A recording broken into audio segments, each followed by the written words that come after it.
ಎಲ್ರಿಗೂ ನಮಸ್ಕಾರ. Game changer ಚಿತ್ರದ ಟ್ರೈಲರ್ನ ನೋಡಿದ್ದೀರ ಅಂದ್ಕೊತೀನಿ. ಸೊ ಟ್ರೈಲರ್ದು ರಿವ್ಯೂ ಮಾಡ್ತಾ ನಾನು ಹೇಳೋದೇನೆಂದರೆ, ಮೂವಿ ಇದೊಂದು ಪಕ್ಕಾ commercial packaged movie. So Shankar ಅವ್ರದ್ದು 11ನೇದೋ ಇಲ್ಲ 12ನೇ ಫಿಲಮ್ ಅನ್ಸುತ್ತಿದ್ದು. ಸೊ ಅವ್ರದ್ದು ಫಿಲಮ್ ಆದಮೇಲೆ ಅಂಥ ಮೇಜರ್ ಸಕ್ಸಸ್ ಅವ್ರಿಗೆ ಕಾಣಲಿಲ್ಲ.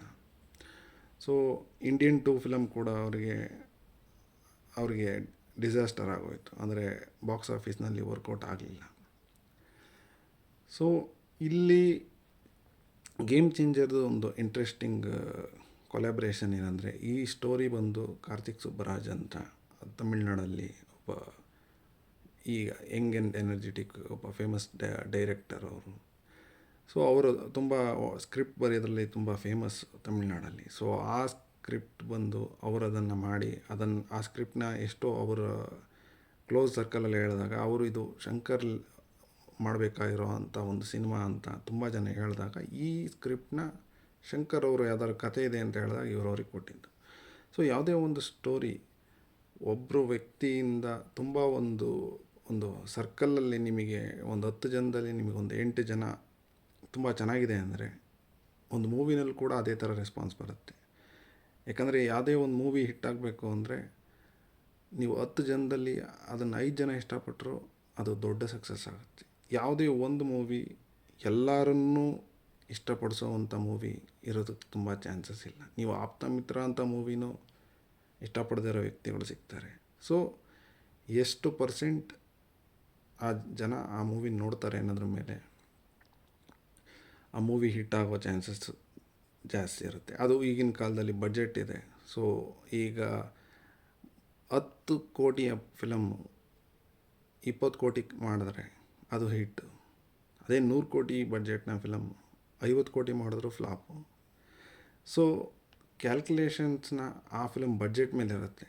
ಸೊ ಆ ಬಡ್ಜೆಟ್ ಬೇಸ್ಡ್ ಈಗ ಹಿಟ್ ಪ್ರೊಜೆಕ್ಷನ್ ನಡೀತಾ ಇದೆ. ಸೊ ಇನ್ನು ಗೇಮ್ ಚೇಂಜರ್ ಟ್ರೈಲರ್ನಲ್ಲಿ ನಾನು ಹೇಳಬೇಕೇನೆಂದರೆ, ಸೊ ಇಲ್ಲಿ ರಾಮ್ ಚರಣ್ ಅವ್ರಿಗೆ ಡಿಫ್ರೆಂಟ್ ವೇರಿಯೇಷನ್ಸ್ ಜಾಸ್ತಿ ಆಗ್ತಾಯಿದೆ. ಆ್ಯಕ್ಚುಲಿ ನೀವು RRR ನೋಡಿದ್ರೆ 2 ವೇರಿಯೇಷನ್ಸ್ ಇತ್ತು. ಅವರು ಇನಿಷಿಯಲಿ ಅವ್ರದ್ದು ನೆಗೆಟಿವ್, ಫಸ್ಟ್ ಆಫ್ ಆಲ್ ಅವ್ರನ್ನ ನೆಗೆಟಿವ್ ಒಂದು ರೋಲ್ ಥರ ಇತ್ತದು. ಸೊ ಅದು ಸೆಕೆಂಡ್ ಹಾಫಲ್ಲಿ ಗೊತ್ತಾಗುತ್ತೆ ಅವರೇ ಮೇಯ್ನ್ ಹೀರೋ ಅಂತ. ಸೊ ಈ ವೇರಿಯೇಷನ್ಸ್ ತುಂಬ ಇದೆ. ಅದು ಎಸ್ಪೆಷಲಿ ಗೇಮ್ ಚೇಂಜರಲ್ಲಿ ನೀವು ಒಬ್ಬ IPS ಆಫೀಸರ್ನ ನೋಡ್ಬೋದು, ಒಬ್ಬ ಸ್ಟೂಡೆಂಟ್ ರೋಲ್ ಕೂಡ ನೋಡ್ಬೋದು, ಮತ್ತು ಒಬ್ಬ IAS ಆಫೀಸರ್ ಕೂಡ ಇದ್ದಾರೆ. ಅದರಲ್ಲೂ ಇನ್ನೊಂದು ಕ್ಯಾರೆಕ್ಟರ್ IAS ಆದಮೇಲೂ ಅದರಲ್ಲೂ ಒಂದು ಡಿಸ್ಟ್ರಿಕ್ಟ್ ಕಲೆಕ್ಟರ್ ಮತ್ತು ಒಬ್ಬ ಎಲೆಕ್ಷನ್ ಆಫೀಸರ್, ಅಂದರೆ ಚೀಫ್ ಎಲೆಕ್ಷನ್ ಆಫೀಸರ್ CO, ಯಾರು ಒಂದು ಸ್ಟೇಟ್ ಎಲೆಕ್ಷನ್ ನಡೆಸೋ ಪವರ್ ಇರೋದು.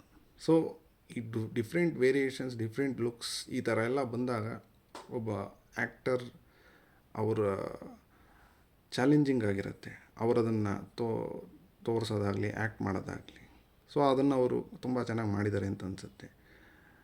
ಆ ಟ್ರೈಲರ್ ನೋಡ್ತಾ ಇದ್ದರೆ ಈ ಒಂದು ಪಕ್ಕ ಸಂಕ್ರಾಂತಿಗೆ ರಿಲೀಸ್ ಆಗೋ ಮೂವಿಗಳಿಗೆ, ಎಸ್ಪೆಷಲಿ ಯಾವುದೇ ಒಂದು ಫಿಲಮ್ ತುಂಬ ದೊಡ್ಡ ಹಿಟ್ ಆಗಬೇಕು ಅಂದರೆ ಫ್ಯಾಮಿಲಿ ಆಡಿಯನ್ಸ್ ತುಂಬ ಇಂಪಾರ್ಟೆಂಟ್ ಆಗುತ್ತೆ. ಸೊ ಈ ಮೂವಿನಲ್ಲಿ ಫ್ಯಾಮಿಲಿ ಆಡಿಯನ್ಸ್ನ ದೃಷ್ಟಿಕೋನದಲ್ಲಿ ಇಟ್ಕೊಂಡು ತೆಗೆದಾಗಿದೆ. ಯಾಕಂದರೆ ಬಾಹುಬಲಿ 2 ಅಷ್ಟೊಂದು ದೊಡ್ಡ ಹಿಟ್ ಆಗೋದಕ್ಕೆ ಮೇನ್ ಕಾರಣ ಫ್ಯಾಮಿಲಿ ಆಡಿಯನ್ಸ್. ನೀವು ಫ್ರೆಂಡ್ ಸರ್ಕಲಲ್ಲಿ ನೀವು ಫ್ರೆಂಡ್ಸ್ ಹೋದರೆ ನೀವು 4-5 ಜನ ಹೋಗ್ತೀರ. ಅದೇ ನೀವು ಫ್ಯಾಮಿಲಿನ ಒಬ್ಬೊಬ್ಬರು ಒಂದೊಂದು ಫ್ಯಾಮಿಲಿನ ಕರ್ಕೊಂಡು ಹೋದರೆ ಅದು 5 ಮೆಂಬರ್ಸ್ ಇರ್ಬೋದು, 10 ಇರ್ಬೋದು, 20 ಇರ್ಬೋದು. ಆ ಮೂವಿ ಕಲೆಕ್ಷನ್ ಎಲ್ಲಿಗೋ ಹೋಗುತ್ತೆ. ಸೊ ಇನ್ನು ಫಿಲಮ್ಮಿನ ಅಲ್ಲಿ ಶಿವಾಜಿ ಥರ ಇದೆ, ಅದು ಇಂಡಿಯನ್ 2 ಥರ ಇದೆ. ಸೊ ಈ ನಾರ್ಮಲ್ ಕಂಪ್ಯಾರಿಸನ್ಸ್ ಬಂದೇ ಬರುತ್ತೆ. ಆದರೆ ಮೂವಿ ಸ್ಕ್ರೀನ್ ಪ್ಲೇ ಯಾರಿಗೂ ಬೋರ್ ಹೊಡಿಸ್ದೇ ಇರೋ ಥರ, ಅವರಿಗೆ ಯಾವುದೇ ಒಬ್ಬ ಆಡಿಯನ್ಸ್ ಒಳಗೋದ್ಮೇಲೆ ಅವ್ರ ಎಕ್ಸ್ಪೆಕ್ಟೇಷನ್ಸ್ನ ರೀಚ್ ಆಗಬೇಕು, ಇಲ್ಲ ಅವ್ರು ಏನು ಎಕ್ಸ್ಪೆಕ್ಟ್ ಮಾಡಿರ್ತಾರೋ ಅದನ್ನು ಮರೆತು ಅವ್ರ ಮೂವಿನ ಎಂಜಾಯ್ ಮಾಡ್ಕೊಂಡು ಹೊರಗೆ ಬಂದರೆ ಅದು ಎಂಥ ಮೂವಿ ಆದ್ರೂ ಕ್ಲಿಕ್ ಆಗೋ ಚಾನ್ಸಸ್ ಜಾಸ್ತಿ ಇರುತ್ತೆ. ಸೊ ಅದು ಇಂಪಾರ್ಟೆಂಟೇ ಹೊರತು ಯಾವ ಜಾನರ್ ಆಗಲಿ ಅಥವಾ ಏನು ಸ್ಟೋರಿ ಅನ್ನೋದು ಮ್ಯಾಟ್ರ್ ಆಗಲ್ಲ. ಯಾಕಂದರೆ ಒಳ್ಳೆಯ ಸ್ಟೋರಿನ ಕೆಟ್ಟದಾಗೂ ಹೇಳ್ಬೋದು, ಕೆಟ್ಟ ಸ್ಟೋರಿನ ಒಳ್ಳೆಯದಾಗೂ ಹೇಳ್ಬೋದು.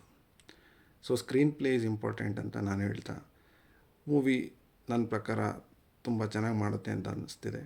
ಸೊ ಈ ರಿವ್ಯೂ ಇಷ್ಟ ಆದರೆ ದಯವಿಟ್ಟು ಸಬ್ಸ್ಕ್ರೈಬ್ ಮಾಡಿ.